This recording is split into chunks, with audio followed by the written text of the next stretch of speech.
मेरे एक साथी को अननेसेसरी जो है लोगों ने उठा लिया और मेरा दिल बहुत जख्मी है, इसलिए मैं चाह रहा हूं कि मैं आज अपना जख्म जिगर आपको सुनाऊं। कितनी प्यारी उम्मत हुआ करती थी ये, और आज हम क्या हो गए।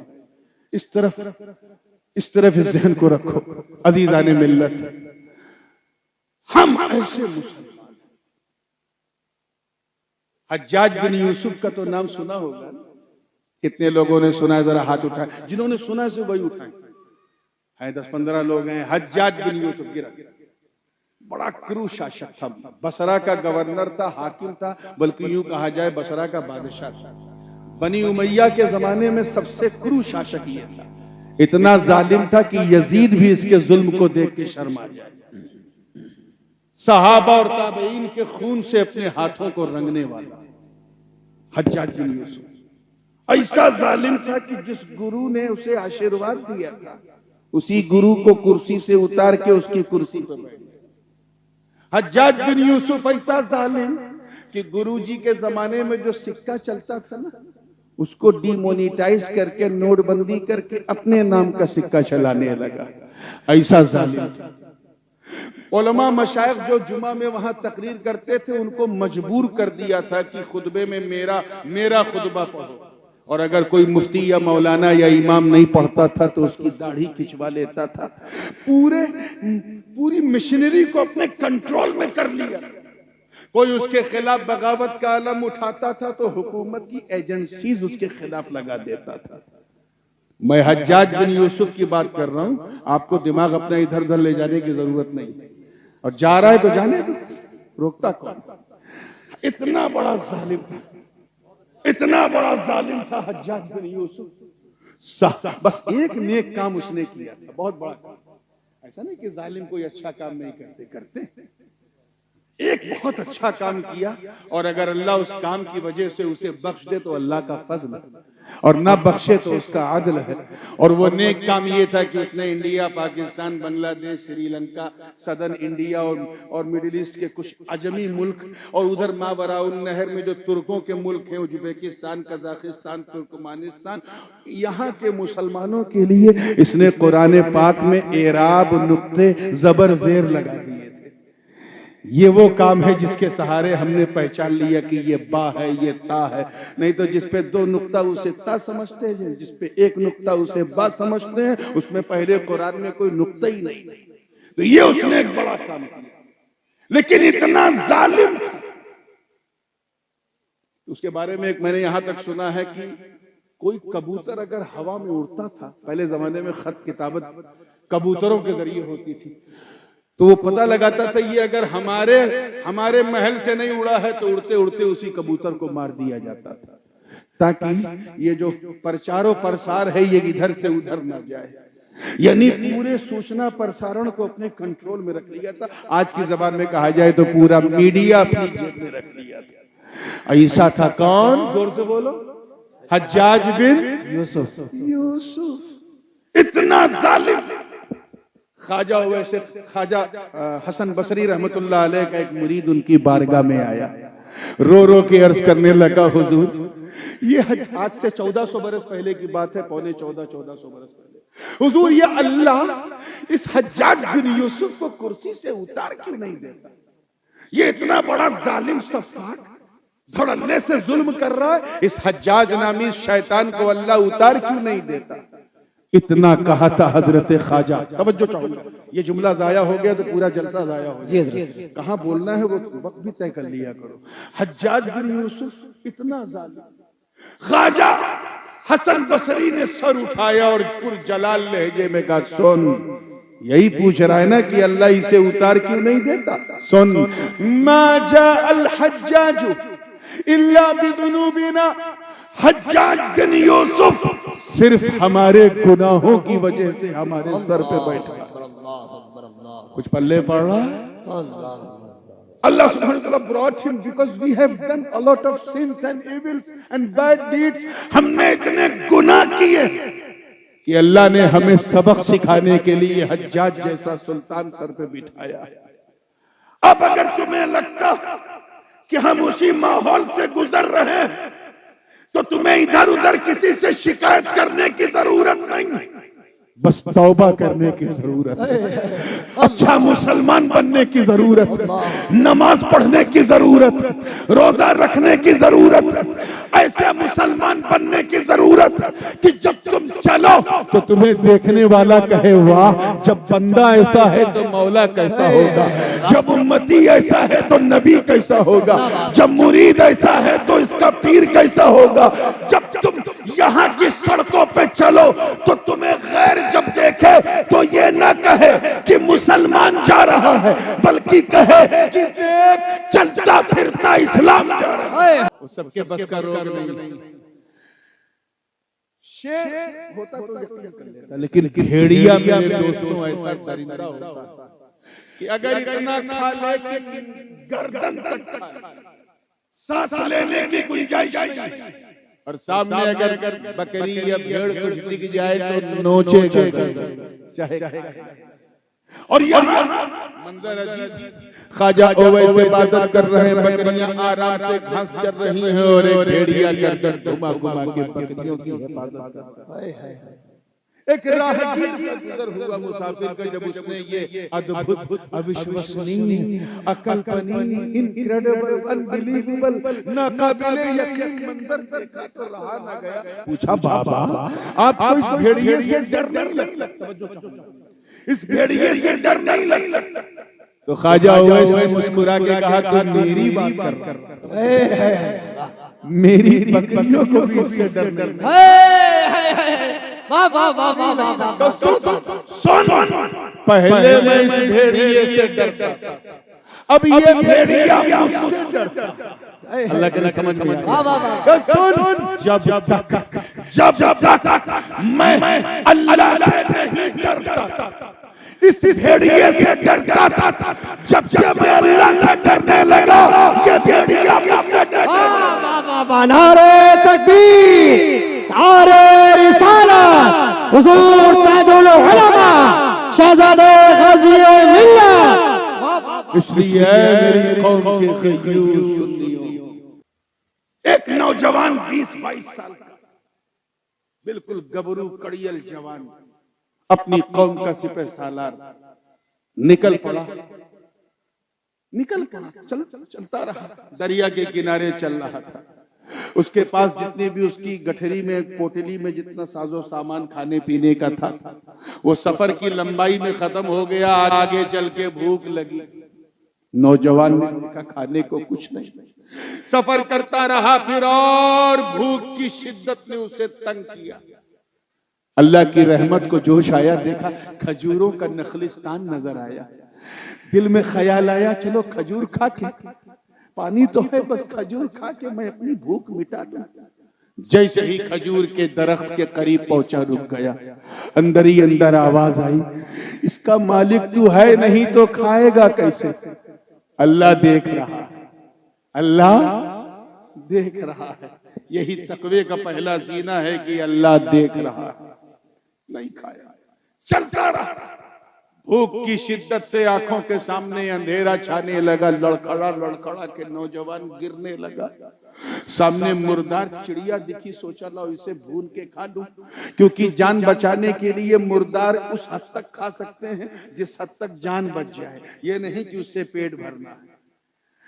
नौजवान को फतवा पता था, लेकिन उसने कहा फतवा और है, तकवा और है।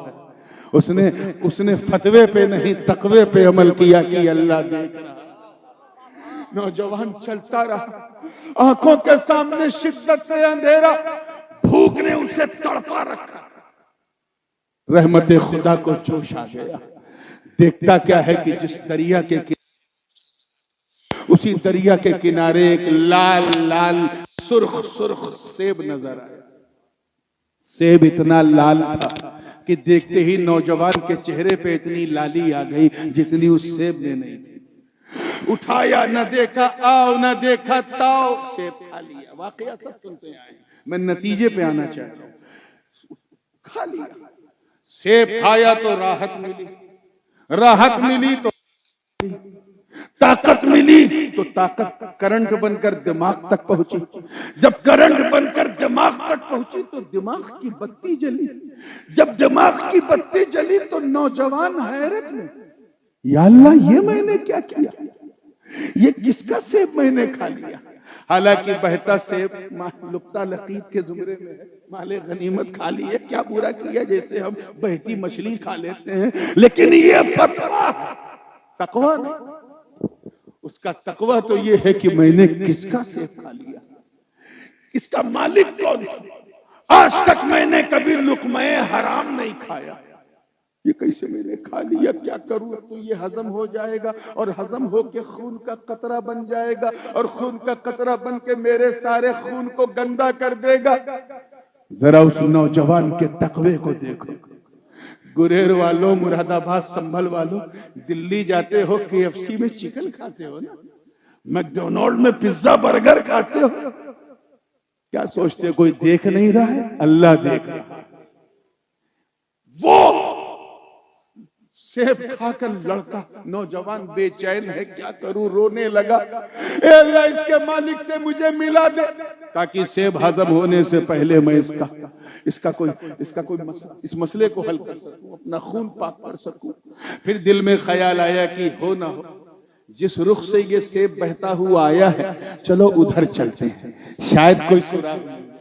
वो नौजवान चलता रहा, मीलों का सफर तय करते करते करते करते देखता क्या है कि एक पेड़, एक दरख्त सेब का, उसकी एक टहनी जो है वो सतह आब से बिल्कुल टच है पानी से, उसमें 4-5 लाल लाल सेब लटके हैं।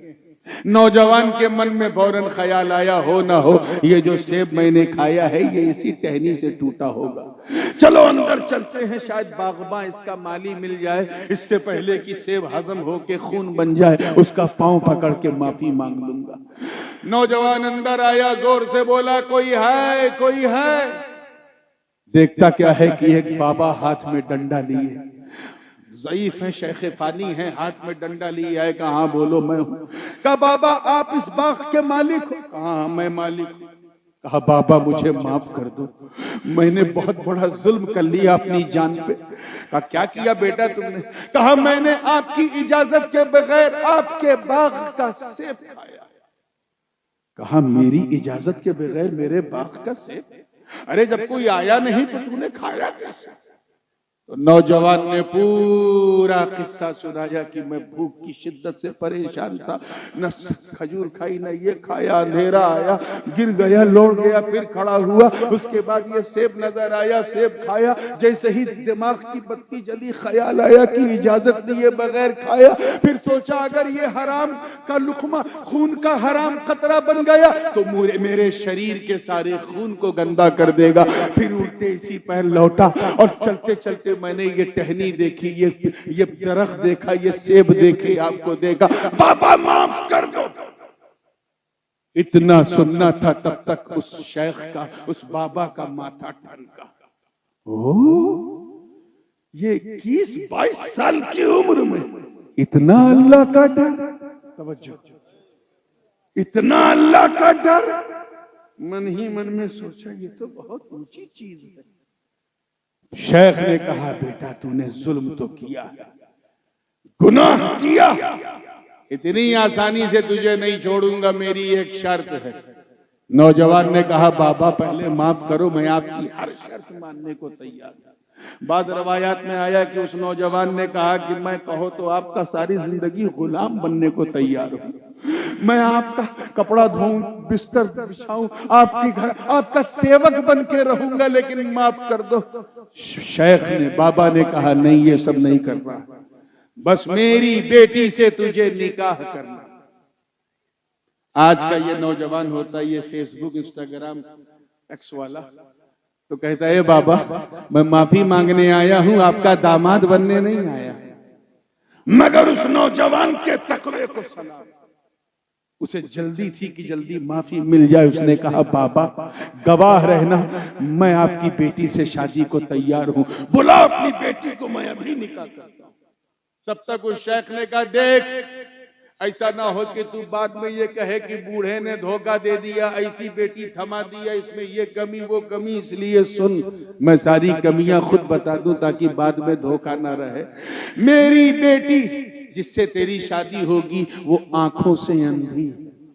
अच्छा, और सुन, कान से बहरी है। अच्छा, और सुन, मुंह से गूंगी भी है। नौजवान ने कहा अच्छा, और सुन, हाथ से लूली भी है, और सुन, पांव से लंगड़ी भी है। आज का ये नौजवान होता जो बाइक को ऐसे ऐसे चलाता है तो कहता ए अल्लाह, ये मॉडल तूने मेरे ही लिए बचाए रखा था, जो अंधी भी हो, बहरी भी हो, गूंगी भी हो, लूली भी हो, लंगड़ी भी हो। मगर नफ्स तो सबके पास होता है ना। एक लम्हे के लिए उस नौजवान को भी झटका लगा कि मैं ऐसी औरत से शादी करूं जो मेरी लाइफ पार्टनर बन ही नहीं सकती, जो खुद बेसहारा हो, मेरा सहारा क्या बनेगी? अंधी हो, बहरी है, गूंगी है, लंगड़ी है, लूली है। झटका लगा नौजवान था, लेकिन अल्लाह का डर उस पर गालिब था। उसने कहा बाबा गवाह रहना, बस तुम मुझे अभी माफ करो, अभी माफ करो, मैं तेरी अंधी, बहरी, गूंगी, लूली, लंगड़ी बेटी से शादी को तैयार हूं। इतना होना था। मुख्तसर से माहौल में शादी हो गई, मुख्तसर सी महर के साथ अदा हो गई। शबे ज़िफ़ाफ़ है, सुहाग की रात है। शेख ने नौजवान की पीठ पे हाथ रखा, कहा जा बेटा, तेरी बीवी मेरी बेटी तेरा इंतजार कर रही है। दरवाजे के करीब नौजवान पहुंचा तो रुक गया। अंदर ख्याल आया कि ये तो अंधी, बहरी, गूंगी, लूली, लंगड़ी है, मगर सलाम करना तो नबी की सुन्नत है। मैं सलाम करूंगा चाहे वो जवाब दे ना दे। जैसे ही दरवाजा खोला तो एक आहट महसूस हुई। सलाम किया तो अंदर से जवाब मिला, और देखा क्या कि ना वहां कोई अंधी, न कोई बहरी, न कोई लूली, न कोई लंगड़ी, बल्कि ऐसी खातून जैसे लग रहा था जन्नती हूरों ने किसी दोशीज़ा का श्रृंगार किया। चेहरा ऐसा चमक रहा था जैसे बदरे मुनीर ने बलाएं ले ली हो। आज का नौजवान होता तो सोचता, लगता मैं गलती से एक दूसरे कमरे में आ गया, चलो मैं अपनी बीवी के पास बाद में जाऊंगा, पहले यहाँ टाइम पास कर लूं। मगर उस नौजवान के तकवे को सलाम। जब उसने ये मंजर देखा तो भागा और शेख का हाथ पकड़ा। अब अदब अदब किनारे, सीधे हाथ पकड़ा, कॉलर पकड़ा। बाबा, अब तो मुझ पे रहम नहीं आता। क्या हुआ? एक गुनाह किया था, सेब खाकर तो अंधी, बहरी, गूंगी, लंगड़ी से शादी करनी पड़ी। अगर ये दूसरा गुनाह हो जाता तब तो मैं अपने आप को भी माफ नहीं कर पाता। कुछ तो मुझ पे रहम करो। आपने कहा अंधी, बहरी, ये तो ऐसा लगता है जैसे जन्नती हूर कोई बैठी हो। चेहरा ऐसा कि इस चश्मे फलक ने ऐसी खूबसूरती ना देखी हो। मुझे मेरी बीवी के कमरे में ले चलो, जहां मेरी बीवी अंधी, बहरी, गूंगी, लंगड़ी बैठी है, मेरा इंतजार कर रही होगी, मैं वहां जाऊंगा। इतना सुनना था। तब तक उस शेख ने, किसने? हजरत अब्दुल्ला सोमरी ने उस नौजवान की पीठ थपथपाई। किस नौजवान की? हजरत सैयदना शेखुना जद्दुना अबू सालेह मूसा जंगी दोस्त, और कहा बेटा, यही तेरी बीवी है, यही हुस्न की मलका तेरी शरीके हयात है, यही खूबसूरत महजबीन तेरी बीवी है। मैंने जब तेरे अंदर देखा कि एक नाकर्दा गुनाह की तौबा के लिए तू इतना बेचैन है, तो मैं समझ गया कि मेरी इस सैयदा उम्मुल खैर के लिए, मेरी इस बेटी के लिए तुझसे बेहतर दामाद मुझे मिलने वाला नहीं। जिस तरह मेरी बेटी लाजवाब है, उसी तरह तू भी लाजवाब। जब हजरत अबू सालेह मूसा जंगी दोस्त जैसा बाप हो और जनाबे सैयदा तैयबा उम्मुल खैर जैसी माँ हो, अरे जब इन दो अनमोल रत्नों का मिलन होता है, मिलन, तब जाके गौसे आजम का जन्म होता है, जन्म। मेरे प्यारे आका सल्लल्लाहु ताला अलैहि वसल्लम के प्यारे दीवानों, उम्मीद है आपको ये बयान पसंद आया होगा। तो वीडियो को लाइक करें और अपने दोस्तों में रिश्तेदारों में शेयर जरूर करें ताकि उनके अमल में इजाफा हो सके और सवाबेदार हासिल कर सके। और अगर आप हमारे चैनल पर नए हैं तो चैनल को सब्सक्राइब जरूर कर ले और ऑल के बटन पर क्लिक कर दे ताकि हमारे आने वाले वीडियो का नोटिफिकेशन आप तक पहुंच सके। तो मिलते हैं अगली वीडियो में। अस्सलाम वालेकुम व रहमतुल्लाहि व बरकातुहू।